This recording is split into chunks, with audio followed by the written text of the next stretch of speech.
Shalom. आज के दिन मैं आपके साथ परमेश्वर के कलाम को बांटना चाहता हूं और विश्वास करता हूं कि इन दिनों में इस चैनल के वसीले से आपको आशीष मिल रही है। प्लीज इसे लोगों में बांटें ताकि बहुत से लोग परमेश्वर के वचन को जान सकें, सीख सकें और उसकी सेवा में आगे बढ़ते चले जाएं। आज परमेश्वर के वचन के द्वारा मैं आपसे बात करना मांगता हूं इस बारे में 2 तीमुथियुस 4 और उसकी दूसरी आयत में। अगर आपने कई दफा इस कलाम को सुना होगा, लेकिन वहां पे लिखा हुआ है कि यदि तू वचन का प्रचार कर और समय और असमय तैयार रहे और सब प्रकार की सहनशीलता और शिक्षा के साथ उल्हाना दे और डांट और समझा। आपसे कहना मांगता हूं कि परमेश्वर का वचन मुझे और आपको ये सिखा रहा है कि समय और असमय हमें तैयार रहना है। चाहे हम विश्वासी हों, चाहे हम सेवक हों, चाहे हम खादिम हों, लेकिन खुदा का कलाम कह रहा है कि तुम हर समय तैयार रहो। किन बातों के लिए हमें तैयार रहना है, किन चीजों के लिए तैयार रहना है? जी हाँ, जिस तरीके से हम कहीं जाने के लिए बड़े तरीके से तैयार रहते हैं, उससे कहीं ज्यादा हमें परमेश्वर के वचन को फैलाने के लिए तैयार होना है। हमें लोगों में, गांव में, शहर में, जहां कहीं भी हैं, हम परमेश्वर के वचन को बांटने के लिए अपने आप को तैयार करें, प्रिपेयर करें। और इसके लिए शायद रात में भी, चाहे दिन में भी, चाहे भोर में भी आपको परमेश्वर की आवाज को सुनकर आगे बढ़ना है। और प्रियो, यहाँ पे लिखा हुआ है कि समय और असमय तैयार रहे। मतलब जब समय है प्रार्थना करने का, केवल उसी टाइम नहीं। जब समय है बाइबल पढ़ने का, केवल उसी टाइम नहीं। जब प्रार्थना करने का समय है, जब आप चर्च जा रहे हैं, केवल वही टाइम नहीं, पर एवरी टाइम आप परमेश्वर के लिए, उसके वचन को फैलाने के लिए तैयार रहिए। क्योंकि बाइबल कहती है कि खेत पक चुके हैं लेकिन मजदूर थोड़े हैं। परमेश्वर ने आपको और हमें इसलिए चुना है प्रियो, ताकि हम परमेश्वर के वचन को लोगों तक पहुंचा सकें। मालूम है क्यों कह रहा है तैयार रहने के लिए?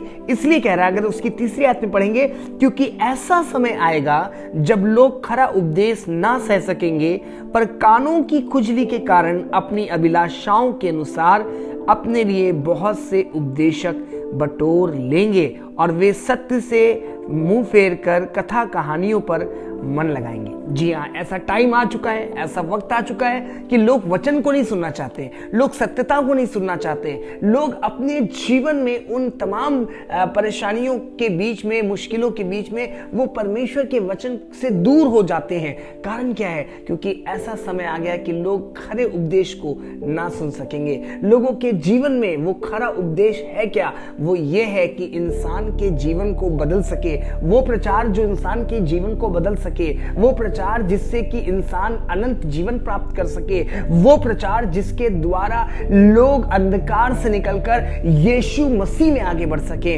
जी हाँ, आज यही कहना चाहता हूं कि आप समय और असमय परमेश्वर के वचन को फैलाने के लिए तैयार हो जाएं। क्योंकि ऐसा समय आ चुका है कि बहुत से लोग उठ खड़े होंगे, बहुत से लोग कहेंगे मसीह यहां है, बहुत से लोग कहेंगे मसीह वहां है, तुम उनके पीछे मत चले जाना। जी, आज यही कहना चाहता हूं कि मुझे और आपको समय असमय परमेश्वर के सत्य वचन को, इस सत्य वचन को हमें लोगों तक पहुंचाना होगा, हमें लोगों तक जाना होगा। क्योंकि जब यीशु आए तो उन लोगों को अपने साथ लेकर जाए जो तैयार हैं। आपको मालूम है मत्ती पुस्तक 25 और उसकी पहली आयत में लिखा हुआ है कि जब दूल्हा आया तो 5 मूर्ख कुंवारियां जो थी, लिखा हुआ है उनकी मशालों में तेल नहीं था, वो तैयार नहीं थी, वो प्रिपेयर नहीं थी। लेकिन लिखा है 5 जो बुद्धिमान थी, उन्होंने अपनी मशालों को तैयार करके रखा था, उनकी मशालों में तेल भी था।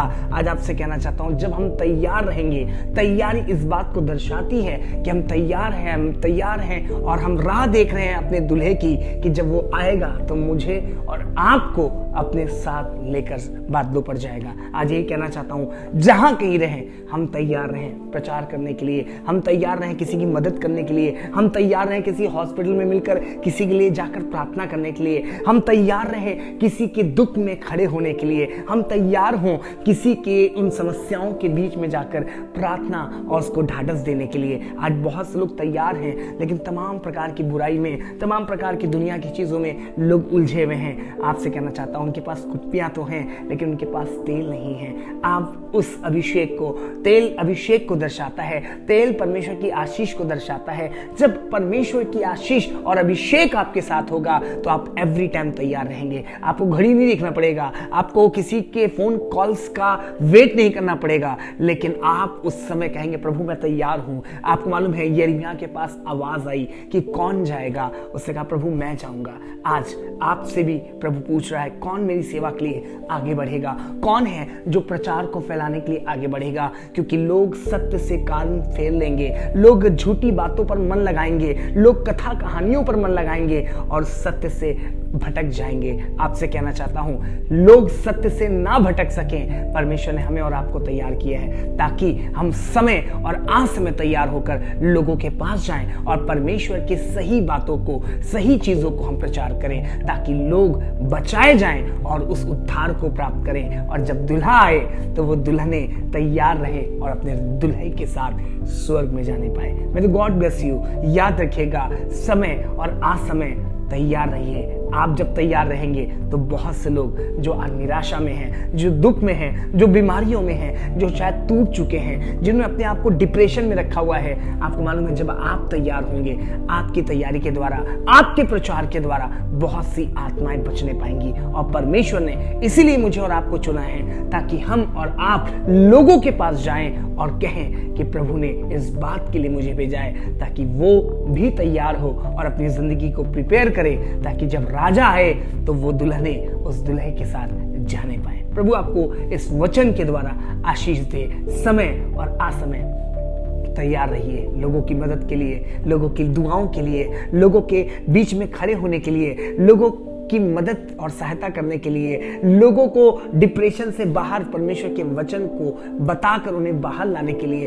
परमेश्वर ने मुझे और आपको चुना है। और इसलिए प्रभु का वचन ये कह रहा है तो समय और असमय तैयार। एक सेवक को समय और असमय तैयार रहना है, एक बहन को समय और असमय तैयार रहना है। याद रखिएगा यदि हम तैयारी नहीं कर रहे, यदि हम तैयार नहीं हैं तो हम यहीं छूट जाएंगे, लेकिन जो तैयार है वो अपने दूल्हे के साथ उस स्वर्ग के राज में जाने पाएगा। प्रभु आपको आशीष दे। जय मसीह की।